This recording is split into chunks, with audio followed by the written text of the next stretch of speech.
Boa noite.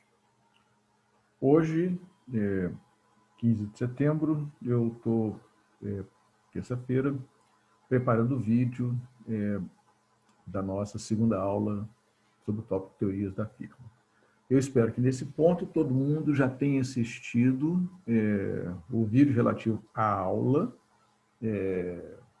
de sexta passada, dia 11 de setembro, sobre o texto do Coase, A Natureza da Firma. Peço desculpa pelas confusões da internet e fiz a gravação e enviei para vocês. Já espero que tenham se divertido durante o fim de semana com aquele vídeo. Então, agora vai o vídeo de comentários dos textos para a aula do dia 18. Optei por transformar um pouco o nosso roteiro e, na próxima aula, concentrar, ao invés de discutir o livro do Williamson, de 1985, Economic Institutions of Capitalism, que fica para a nossa aula do dia 25 de setembro, eu quero discutir o livro do Chandler e o livro da Penrose, né? Então, o Chandler é The Visible Hand, Managerial Revolution in American Business, e o livro da Penrose é The Theory of the Growth of the Firm, Penrose, de 1959.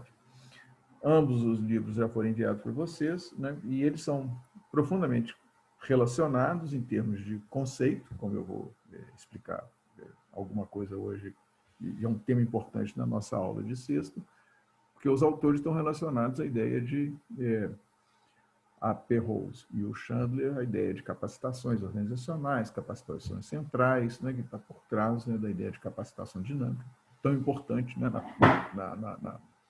na elaboração neo-schumpeteriana, né, então, essa, né, é a ideia.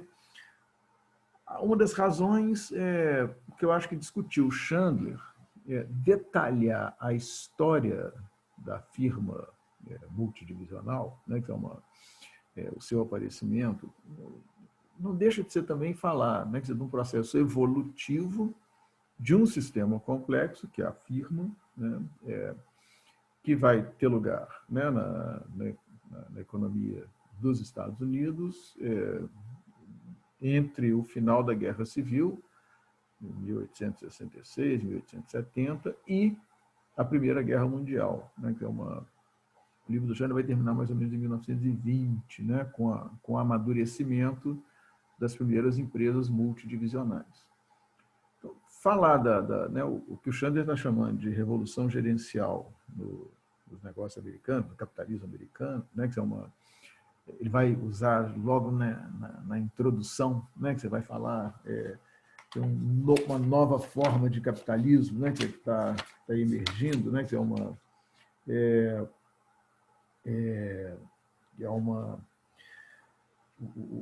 enfim, né, que então, e esse tipo de empresa, né, que esse elemento constitutivo, né, de uma moderna economia capitalista industrial, a firma, né, ela tem transmutações, tem uma evolução que eu acho que ninguém melhor que o Chandler captura, né? Então, por isso é fundamental. E esses elementos são formadores do Williamson. O Williamson, no livro The Economic Institutions of Capitalism, ele vai agradecer a 4 autores, que ele vai considerar os mestres dele: Coase, Aron, Simon e Chandler. Então, a ideia é que, na aula que vem, do dia, quer dizer, da semana que vem, 25 de setembro, quando, né, vocês forem ler com cuidado o livro do Williamson, vocês todos já estarão familiarizados com todos os 4 autores que o Williamson homenageia, né, que agradece, etc. Então, o Chandler é o que faltava. Então, acho que é importante porque faz parte na constituição, né, do arcabouço teórico do Williamson. Depois eles vão ter um debate muito interessante, que entra para a nossa, né, que é um pouco a avaliação da firma chandleriana, né, que e tem um debate muito interessante entre o Chandler e o Williamson, né, digamos assim, implícito, né? Que o Chandler vai questionar a ideia, né, do Williamson de que a unidade de análise básica é a transação, né? O Chandler vai dizer, não, a unidade básica de análise é a firma.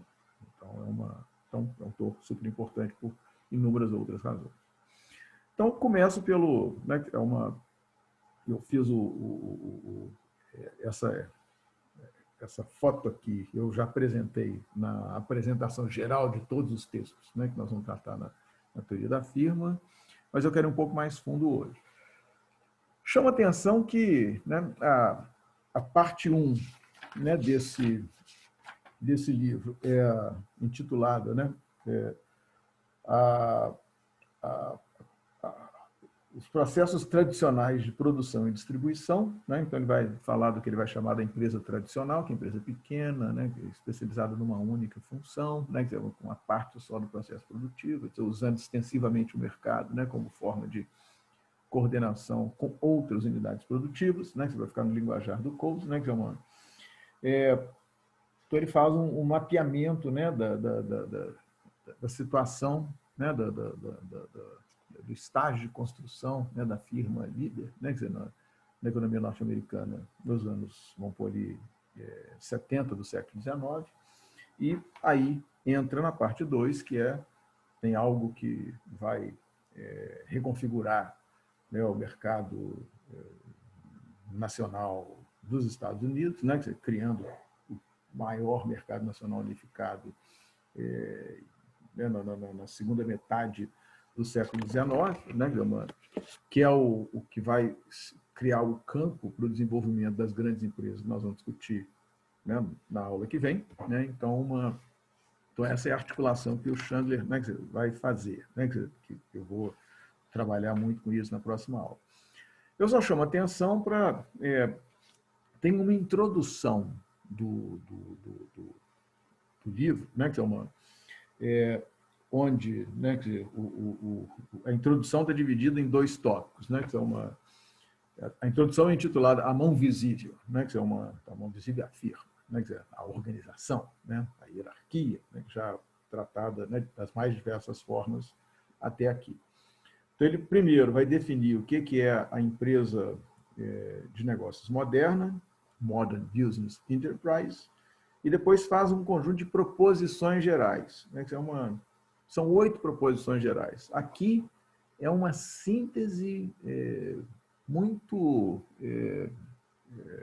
objetiva, né, do que o Chandler acha que são as contribuições fundamentais da obra dele. Né? E o tom, né, dessas proposições, né, vocês vão... já a primeira, né, só para dizer, né, isso eu vou querer discutir muito na próxima aula, na aula, né, a primeira proposição que na verdade vai dividir essas proposições em 3 referentes ao seu aparecimento, o aparecimento da grande empresa, da moderna empresa industrial, né, e 5 falando do crescimento continuado, né, dessa forma de organização da produção. Então, a primeira, só para né, fazer a conexão com a aula anterior, né, com o Coase, ele fala, a empresa moderna multiunidade substituiu as pequenas empresas tradicionais quando a coordenação administrativa, palavra coasiana, né, permitiu 1, maior produtividade, 2, custos mais baixos, 3, lucros mais altos do que a coordenação através de mecanismos de mercado. Então, essa frase, vocês já sabem que não é uma frase, né, a origem dela. Né, então, por isso a discussão do Coase é fundamental. Né, então, e aí, né, o Chandler desenvolve, né, toda essa... o livro é para discutir isso. Né. A estrutura do livro, o livro como eu disse, o Chandler é um historiador da empresa, vai fazer a carreira toda, né, em faculdades ligadas a business, acho que Harvard Business School é o lugar, né, que ele vai se localizar, né, então uma carreira riquíssima, né, eu estou vendo aqui se eu acho é uma alguma não tem uma, enfim, né, em business schools, né, que é uma, mas é um cara que, como vão ver, né, que é fundamental para nós economistas, e o Richard Nelson, num texto que nós vamos discutir adiante, vai dizer que ele se arrepende, né, se arrepende de não ter explorado mais o diálogo com Chandler, né, no livro de 82. Né? Então, o texto de 91, que eu mandei para vocês, é um riquíssimo diálogo, né, interação com o Chandler. Né? Então, é algo fundamental. E o Chandler, como historiador da empresa, né, então, conhecer, né, quer dizer, haja estudo de caso, né, quer dizer, como o livro vai demonstrar, conhecer o detalhe, né, quer dizer, aquilo que o Coase fez, né, visitando algumas empresas, é a vida do Chandler, né, quer dizer, como vocês verão aqui. Aliás, o livro anterior dele, né, o primeiro livro dele, é chamado Estratégia e Estrutura, né, que são 7 estudos de caso, onde ele detalha o funcionamento de empresas como a Ford, a DuPont, né, e depois, né, 7 grandes empresas, e é uma preparação, né, para esse livraço, né, esse grande livro que vocês têm, né, para ler até sexta-feira. Né, então, como um historiador, né, quer dizer, ele pôde então, levantar uma massa de conhecimento tremenda, massa de conhecimento, e a partir daí teorizar sobre a firma. Né? Então, ele tem uma autoridade, né? E é um pouco o que ele vai dizer, né? Num texto de 1992, que está no Journal of Economic Perspectives, né? Que fala, eu, como estudei a firma a vida inteira, eu posso, né, dar um pitaco, né, sobre o que eu acho que é a teoria da firma. Né, um pouco, e basicamente vai sumarizar isso que está discutido no seu livro, nesse e no outro, que eu já comento. Né, então, o que o Chandler vai fazer? Né, eu acho que esse livro pode ser lido de muitas formas. Né, eu quero lê-lo de duas formas. Né, que vocês, né, que é o que está apresentado pela estrutura dele. Né? Então, uma forma é ver a evolução desse sistema complexo chamado FIR. Né? Então, vamos voltar lá na nossa discussão do sistema complexo. Um ser humano, um indivíduo é um sistema complexo, porta um cérebro, né? Que é um sistema complexo. Né? Então, as firmas organizam indivíduos, né? E aquela definição básica, né, de sistema complexo, são estruturas, né, que vão, né, se articulando, né, e essa firma tem um processo evolutivo, né, ela não é a mesma, né, todo o tempo. Então, ela cresce, né, e o crescimento não é um crescimento só quantitativo, né, só uma expansão. Né? Então, o Chandler está mostrando essa lógica evolutiva que é o que a gente quer. Isso é o que eu queria, né, capturar nessa discussão. Né, então, como é que ele faz uma articulação entre, então, parte 1, a pequena empresa tradicional, é um tremendo papel para o mercado coordenando a produção dessas pequenas empresas. Aí tem um parênteses, você pode dizer que é uma pequena empresa para o mercado nacional unificado americano, mas como o grau de integração do mercado é baixo, aquela pequena empresa, localizada numa determinada cidade, é grande em termos do que é o local onde ela atua. Então, mas, de qualquer forma, olhando, né, um país como os Estados Unidos, é um oceano, né, de 1870, um oceano de pequenas unidades produtivas, né, com diferenças, etc., mas, basicamente, né, a estrutura tradicional. A parte 2 vai falar dessa revolução nos transportes e nas comunicações, que é basicamente a montagem, né, vocês podem vendo aqui, né, as ferrovias, o processo de cooperação e competição, a montagem do sistema, completando a infraestrutura.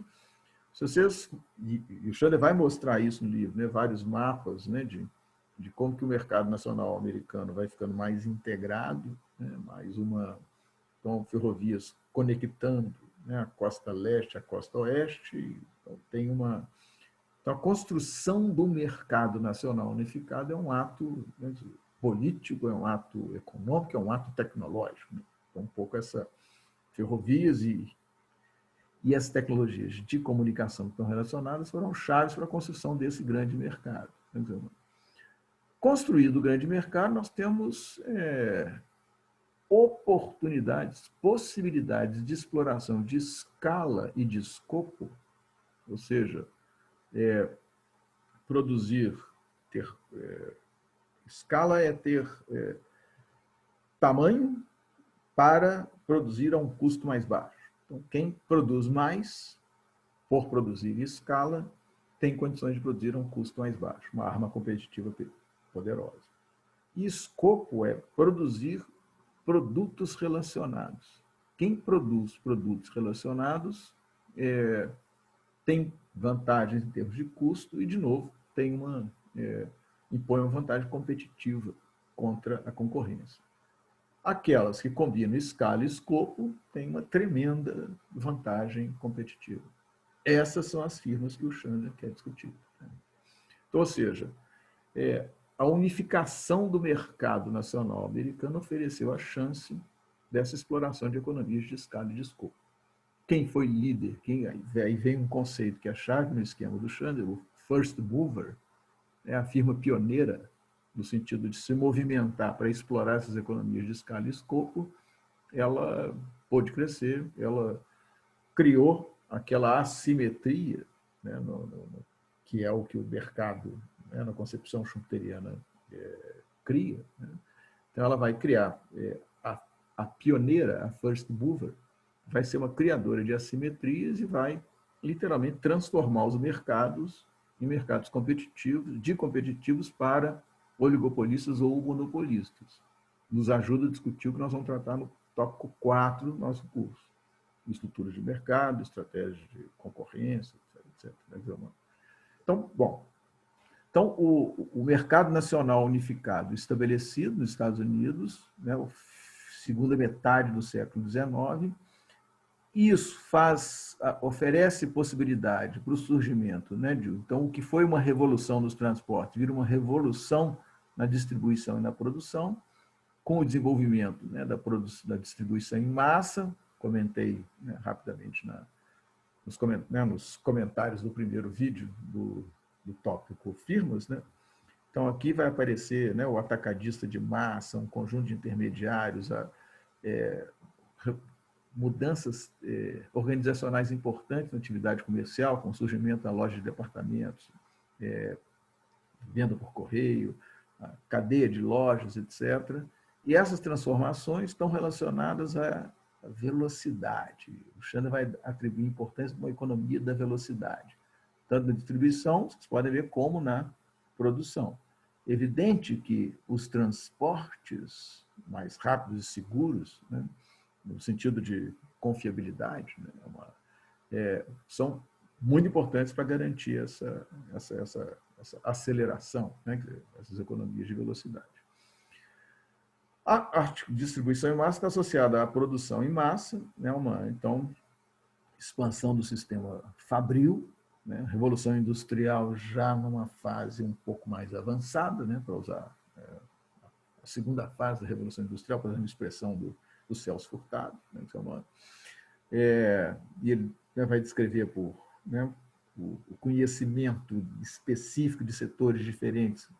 Tudo isso vai ser tratado, né? Então vocês podem ver que ele está discriminando as indústrias mecânicas, indústrias de refino e destilarias, né? Que é quer dizer, alimentação e bebidas, indústrias metalúrgicas, né, seja produzindo metal ou trabalhando com metal, né, e aí indústria de bens de capital, né, o começo da gerência científica, né, e, de novo, economias de escala, economia de velocidade. Bom, revolução dos transportes, mercado nacional unificado, possibilidades, né, de ganhos de escala em termos da produção e da distribuição, produção e distribuição em massa, nós estamos no século XIX. Né? E aí tem um movimento que começa a entrar a inovação organizacional. Né? Então, aqui, a parte 4 tem a integração da produção em massa com a distribuição em massa. Esse movimento de integração é que constitui a moderna empresa. Né? Aqui tem que traduzir em inglês. Né? O Modern Industrial Corporation, nós estamos falando da moderna sociedade. Como é que traduz corporation do português? Sociedade anônima. Né? Nós estamos aqui falando de uma forma financeira. Nós estamos falando de... O Chandler está falando de inovação financeira. Tem uma nova forma de organizar a produção que depende de uma articulação importante com bancos de investimento, bolsas de valores, que são empresas que vendem ações. Então, tem uma mudança financeira fundamental. Né?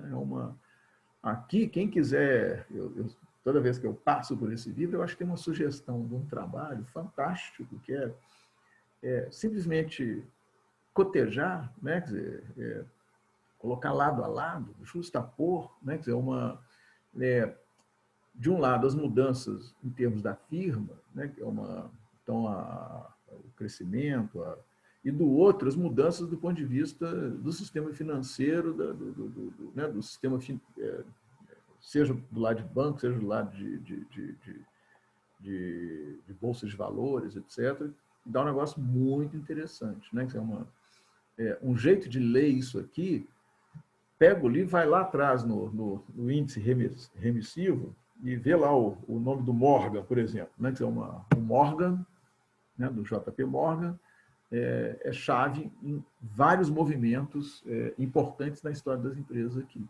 Então, eu talvez sugira uma conexão muito importante. Então, esse movimento do surgimento da moderna empresa, sociedade anônima, né?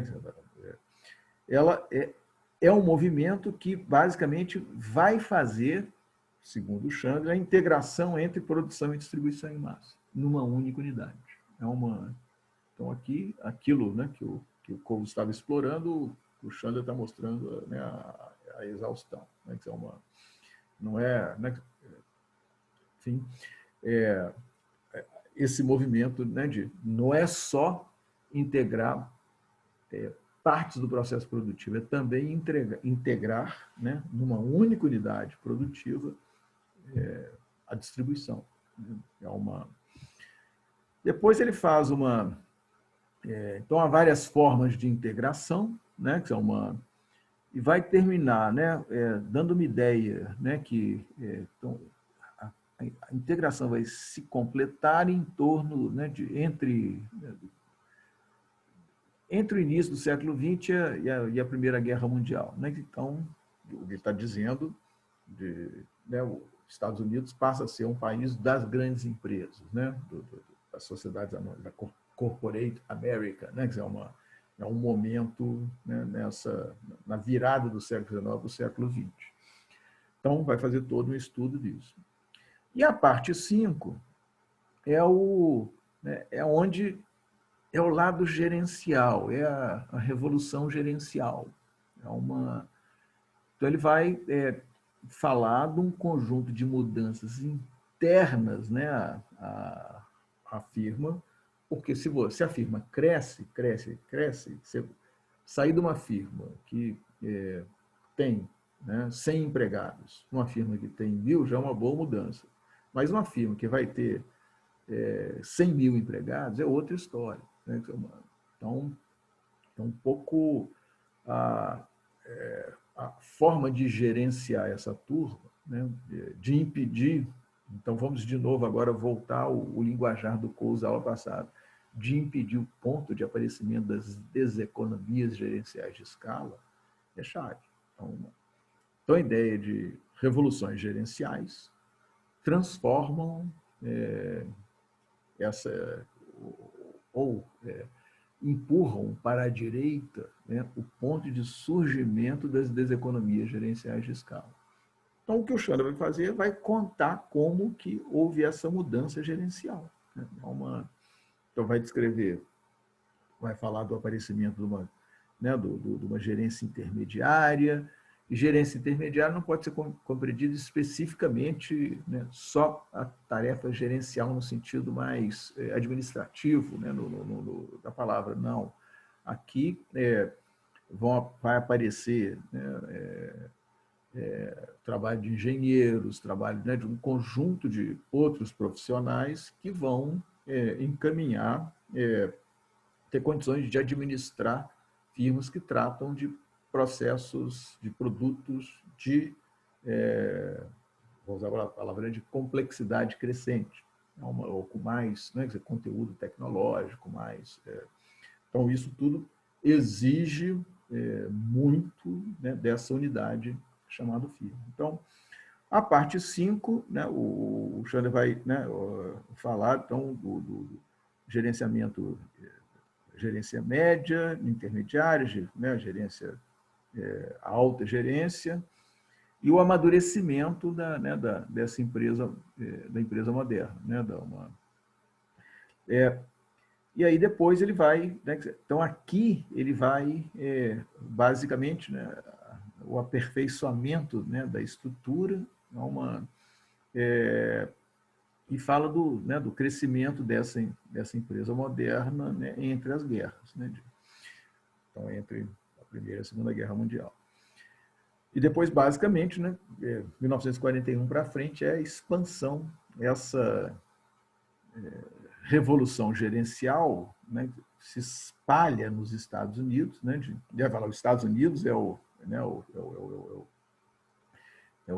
origem, né, desse capitalismo gerencial, um tipo diferente de capitalismo, é uma das grandes empresas, uma das pequenas. Então, e aqui a ideia da gerência profissional, né, não é mais empresa familiar. Né, então, tem um conjunto de mudanças que está por trás dessa. Né, Então, aqui eu queria chamar a atenção dessa figura. Isso aqui está lá no final. Né, peço licença, né, para mostrar essa figura. Estou mostrando a figura apenas com finalidades acadêmicas, né, de ensino. Então, está no livro, na página 458. O Chandler diz que ele mesmo, né, ele que montou essa. Então, aqui é uma ideia do que é empresa industrial moderna, né? O que é empresa multidivisional. Né? Então, aqui é essa ideia de, né, você tem uma alta gerência, né, que toma as decisões estratégicas, nós vamos discutir isso, né, e depois você tem um conjunto de camadas intermediárias de gerência, e você vai ter, né, então, aqui, né, aqui a administração geral, né, é um nível, né, uma espécie de cérebro, né, da empresa. E depois você vai ter aqui as divisões, né, quer dizer, as gerências divisionais, né, quer dizer, Então, aqui, essa empresa aqui, por exemplo, ela vai ter a divisão de químicos, a divisão de plásticos, a divisão de fibras, a divisão de finishes, né? A divisão de filmes, a divisão de explosivos. Eu acho que isso aqui é DuPont. Deixa eu até correr aqui. Um segundinho. Página 458. Não diz. Ele fala que foi preparado pelo autor, apresentado numa Cambridge Economic History, no volume 7, intitulado Estados Unidos, a Evolução e a Evolução da Empresa. Então, mas o jeitão é a DuPont. Né, Então, a ideia, o que é a firma multidivisional? É uma firma que vai chegar a uma especialização que vai aparecer, né, uma divisão que cuida de explosivos, outra divisão que cuida de filmes, outra divisão que cuida de química, né, produtos químicos. São relacionados? São, mas todos têm uma base tecnológica similar. Opa, já é um termo Penrosiano, né, que é uma competências centrais, né, capacitações centrais, etc. Então, aqui, inclusive, vai ter um termo que o Williamson vai usar, que é essa estrutura. Né? Tem uma... cada divisão vai ser, expressão do Williamson, uma quase firma. Você pode olhar e parecer que é uma firma independente, mas não. Ela está ligada a, né, a esse corpo, a essa hierarquia, né, para usar a expressão do Williamson, né, que é a empresa. Então, há questões informacionais muito singulares, né, então essa forma de estruturação, né, então, ao invés, né, de ser um crescimento, né, que a empresa vai sendo, né, uma coisa que se repete, né, não, ela vai ter especialização, né, e então, tem um elemento evolutivo, e essa especialização leva a essa estrutura. Então, pensem bem nisso, né, que nós vamos, né, pensar nessa estrutura. Então, o pulo do gato, né, desse processo é inventar essa firma multidivisional. Aqui a firma chandleriana, que depois vai ficar conosco, nós vamos discutir se esse negócio ainda vale ou não vale, né? Ela é uma firma multidivisional, um processo que se desenvolveu dentro dos Estados Unidos até, né, a invenção, né, algo em torno de 1920, na discussão do DuPont e da General Motors, ambas com o Morgan envolvido. E depois disso tem o espraiamento dessa estrutura, primeiro para todos os Estados Unidos, depois é a forma, né, dominante de organização por um longo tempo. Né, é um objeto de discussão de aulas adiante. Né. E aqui tem um pequeno ponto que é o seguinte, é uma firma que né, virou multidivisional, se eu coloco uma divisão num outro país, a firma virou multinacional. Né. Então, só para chamar a atenção aqui, vai aparecer a firma multinacional, cadê? Desculpa, mas eu estava preparando isso aqui, eu via a expressão de first multinacional. Um segundo. Aqui. No capítulo 11, ele faz um movimento aliás, né, no linguajar do Coase. Lembra que o Coase falou, estou indo lá, que eu tenho uma teoria sobre integração vertical e integração horizontal. Aqui o Chandler está discutindo a integração completa, crescimento por integração vertical, e faz um comentário sobre a ascensão da empresa multinacional. E, basicamente, então vamos entender, a multinacional é uma multidivisional que tem uma divisão no exterior. Ponto. Faz a conexão com o ponto 3 do curso, que é a empresa multinacional. Né? Então, o Chandler é essa história. Né? Então, assim, um ABC, né? Firma multidivisional é isso. Nós vamos tentar entender a lógica dessa evolução. Né? Não tem jeito de alguém dizer em 1870 que daqui a 50 anos vai existir uma firma multinacional, multidivisional. Não é isso. É um processo que é um pouco que o Chandler conta. Né, Bom, o Chandler é um autor de outros livros muito importantes, então eu só queria fazer uma rápida referência aqui, né, para, eventualmente, eu possa usar uma outra coisa, né, desses, eu listei outros 5 livros que eu acho que são muito importantes. Né,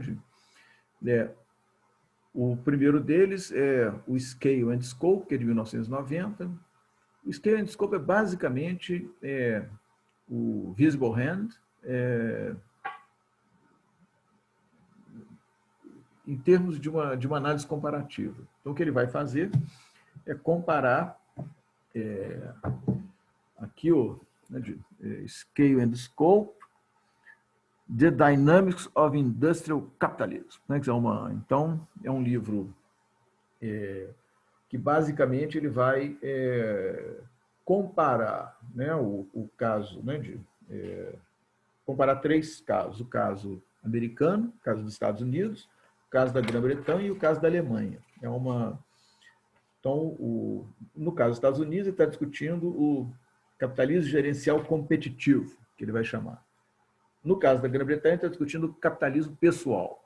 Aqui ele vai ter uma sugestão que é o problema da Grã-Bretanha, por que a Grã-Bretanha ficou para trás, né? Tanto dos Estados Unidos como da Alemanha.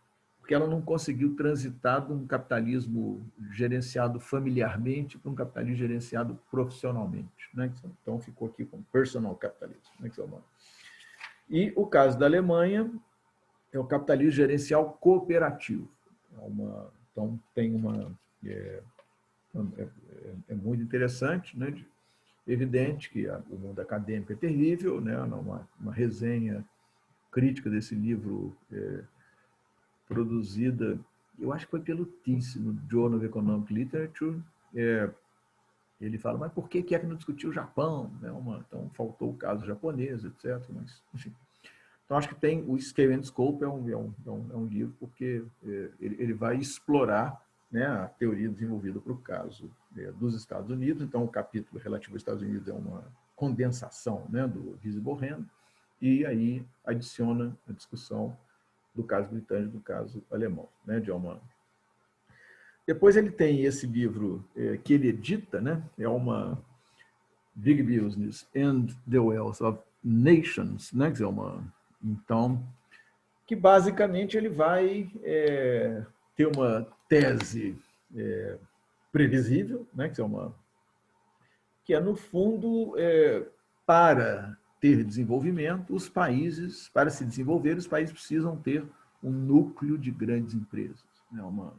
Então, se você for ver, né, a Alemanha tem um núcleo de grandes empresas, o Japão tem um núcleo de grandes empresas, a Coreia do Sul tem um núcleo de grandes empresas. Então, ele vai um pouco, né, repassar o livro de 1997, né, que então tem é um livro legal, né, para explorar essa discussão. Tem uma interação importante com questões de desenvolvimento e a questão né, do núcleo industrial, do núcleo né, produtivo, do núcleo empresarial necessário para impulsionar um país em direção ao desenvolvimento. Então, e as conclusões chandlerianas, vocês podem imaginar qual é. Né? Depois ele tem um livro que eu acho que também é muito útil para outras, né?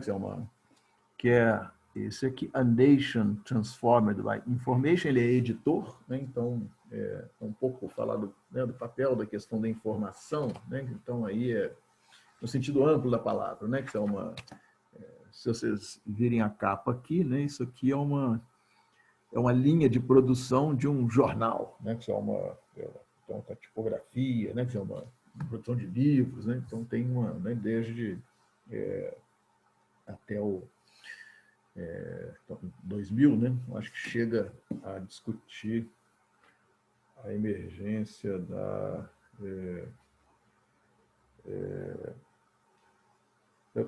o último capítulo, os progenitores não. O capítulo 5 no limiar da idade da informação. Rádio, televisão e o cinema mobilizam a nação. O capítulo 6, progenitores da era da informação, o desenvolvimento dos chips e dos computadores. O capítulo 8, computadores nos lares americanos, né, desde 1977. Então, é o computador pessoal, né, que vai começar.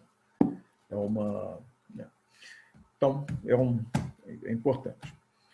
Agora, os próximos 2 livros são inteiramente, talvez sejam os mais importantes junto com o Scale and Scope, né, que em 2001 ele lança então Inventing the Electronic Century, né, que é uma discussão, o subtítulo é uma história épica da eletrônica de consumo e das indústrias de computadores, né? Então, vai falar, né, do desenvolvimento. Ele olha para um setor específico, né? O capítulo sobre computadores, da indústria de computadores, é sensacional.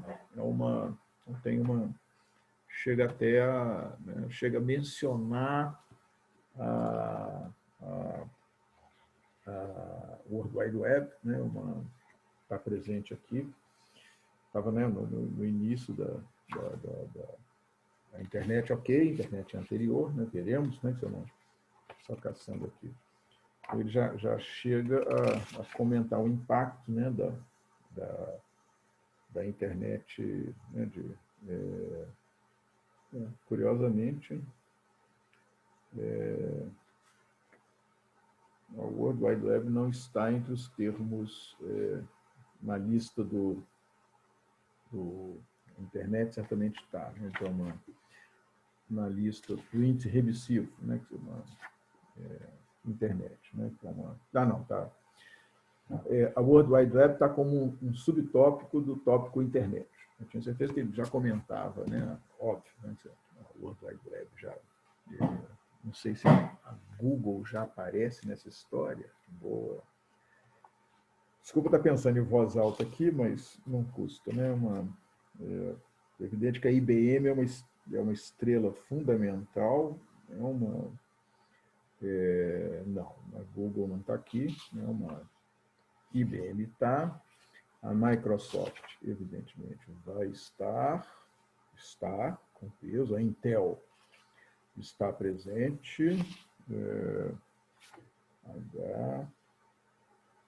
e Intel Corporation. Então, esse esquemão, IBM, Intel, Microsoft está aqui, Google ainda não. Então, mas a história até 2000 eu vou usar na nossa discussão lá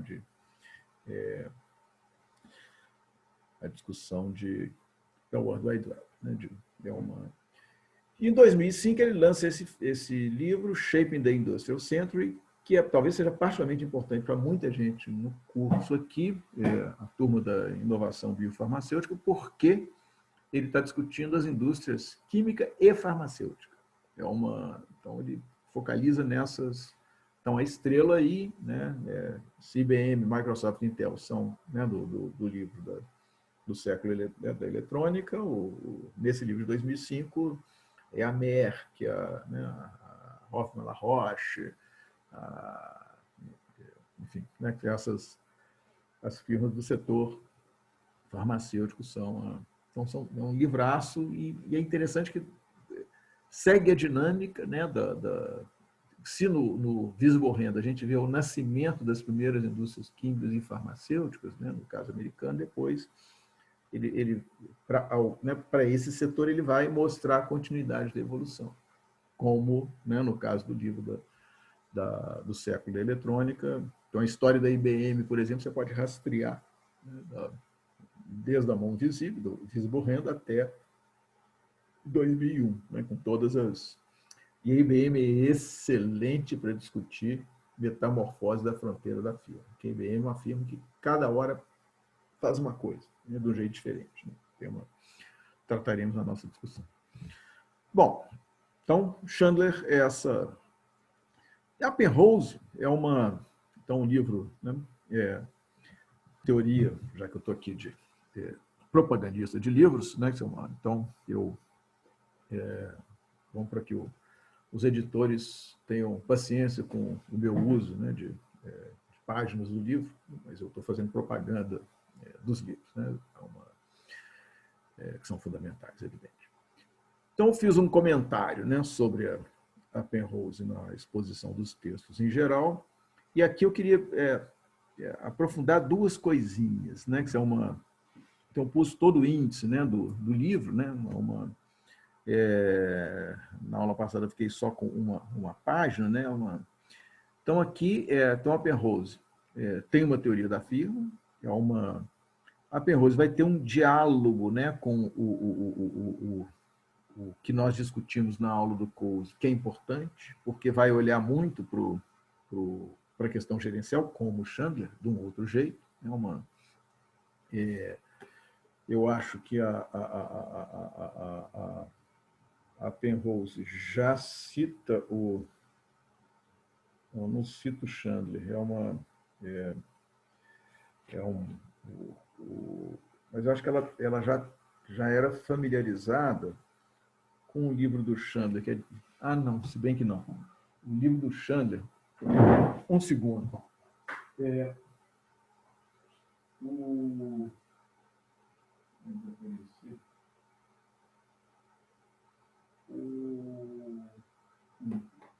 Achei. O mencionado, né? Estratégia e estrutura, né? É uma capítulos na história da empresa industrial americana, é um livro de 1962, né? Então o livro da Penrose é anterior, né? Então até deixa eu até ver se fazendo ao contrário, o Chandler não cita Penrose também nesse livro, mas eles se citam, eu vou comentar ao final, nos anos 90. Então a Penrose está discutindo o tema é dinâmico, é o crescimento da firma. Por que aquela firma pequenininha virou, né, então aqui limites de tamanho é uma questão fundamental, então ela começa definindo a firma, faz aquela conversa que tem um diálogo, né, com os conceitos schumpeterianos, né, ao atribuir, né, funções empresariais, né, serviços empresariais para a firma, então ela é uma entidade, né, então aqui é o Schumpeter, né, de 1942, né, a firma grande que assume funções empresariais, sendo responsável pelo que o Schumpeter havia chamado a obsolescência da função empresarial, né? Então, num certo sentido, né, a Penrose está discutindo como que a firma, crescendo, assume funções que são do empresário. É evidente que o empresário vai continuar tendo papel, né, já vimos, né, e veremos, né, mais adiante. E aqui, no capítulo 4, tem um termo que olha aqui, é o recuo dos limites gerenciais, né, então, no fundo, ela está dizendo o seguinte: à medida que crescem os serviços gerenciais, a firma pode crescer. Então, aquele ponto de início das economias gerenciais de escala, eles recuam, né, por desenvolvimento de capacitações gerenciais. É um ponto de diálogo entre Chandler e Penrose. A peculiaridade da Penrose, né, é focar muito, então, de novo, na questão do crescimento, né, que economia do crescimento, do tamanho, né, e está no título do livro, né, e ela vai trazer essa ideia da economia da diversificação. A firma cresce se diversificando, cresce entrando em áreas diferentes que ela tinha. Cresce explorando economias de escopo, né? Um lado, né, da elaboração do Chandler. Então ela vai, né, dizer que é um caminho, não é uma, né, não é uma sacada, né? A diversificação, né, vai aparecer como solução de problemas específicos, né, como um caminho de crescimento, e então essa é uma ideia importante da Penrose. Agora, a ideia de capacitação, porque a diversificação tem uma lógica, né, dirá a Penrose, e a lógica está associada à capacitação central que a firma tem, capacitações, né, que estão na natureza dessa empresa, né, então não é aleatório, né, não é randômico, né, o sentido, o caminho, a trajetória, né, da diversificação. Então, depois ela vai, né, aí, falar de fusões e aquisições,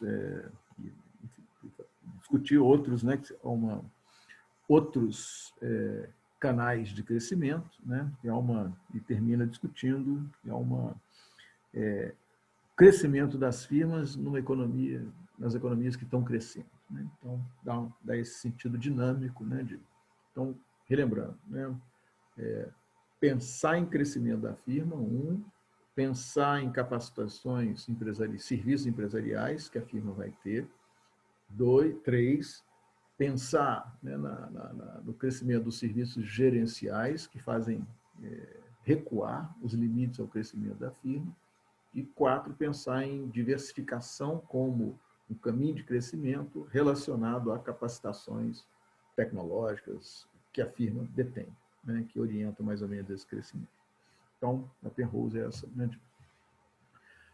Então, com isso, concluo meu comentário dos 2 textos, né, que serão a base da próxima aula, a aula de sexta-feira, dia 18 de setembro, 9 horas.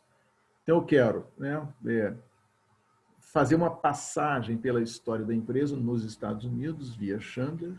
Então, a passagem entre a discussão do Coase e a discussão do Williamson, né, a discussão que parte da firma que aparece, né, por causa de custos de transações e pela sua minimização. O Chandler contou a história, né, desse crescimento tremendo, né, no caso da economia americana. Ok, nos outros livros, né, comparou com outros países. Então, nesse sentido, ele prepara, né, a discussão que nós vamos ter com o Williamson na semana que vem. Com o Chandler, nós temos elementos iniciais ao lado da elaboração da Penrose sobre uma teoria da capacitação organizacional ou de capacitação dinâmica das firmas. O diálogo com a Penrose é fundamental. Há um diálogo entre eles que pode ser lido. Né? Então, o texto tem... o Chandler tem um texto de 1992, no Journal of Economic Perspectives, que onde ele explicitamente fala que ele é da tradição, né, evolucionária, faz identificação com Nelson, Winter, e numa tradição que vem com a Penrose. Então é muito simpático, né, faz um diálogo interessante com a Penrose. Por sua vez, a Penrose, em 1995, no prefácio à 3ª edição do livro dela, que está lá na 4ª edição que eu mandei para vocês. Se vocês forem lá, ao final, está uma espécie de pós-fácil, né? O prefácio da 3ª edição. A Penrose faz referência ao Chandler, enfim, então os dois têm acho que é muito bacana esse diálogo intelectual e o reconhecimento de similaridades, né, entre as duas abordagens. E nós nos beneficiamos, né, desse diálogo por razões que vamos ver em aulas adiante. Né? E tudo isso, simultaneamente, é uma preparação para a discussão do Williamson, né? Que como eu já disse desde o começo, né? Na semana que vem. E nós vamos ter toda uma série de conversas sobre o significado, o sentido da firma chandleriana, se isso existe, se está superado, etc. Então, muito bem. Com a leitura de vocês até a aula de sexta-feira, e na aula de sexta-feira, vocês são apresentados à firma chandleriana, né? Como que o Chandler vê a grande empresa, a empresa industrial moderna, a empresa multidivisional. Né? Então tem essa articulação. No mais, desejo uma boa leitura e até sexta-feira, 9 horas, e não deixem de ver o vídeo da aula do Coase antes da aula de sexta-feira. Se vocês não viram, vejam. Né? Se vocês viram, muito bem. Então, até sexta, 9 horas, com a aula Teorias da Firma número 2, o livro do Chandler e o livro da Penrose. Boa semana.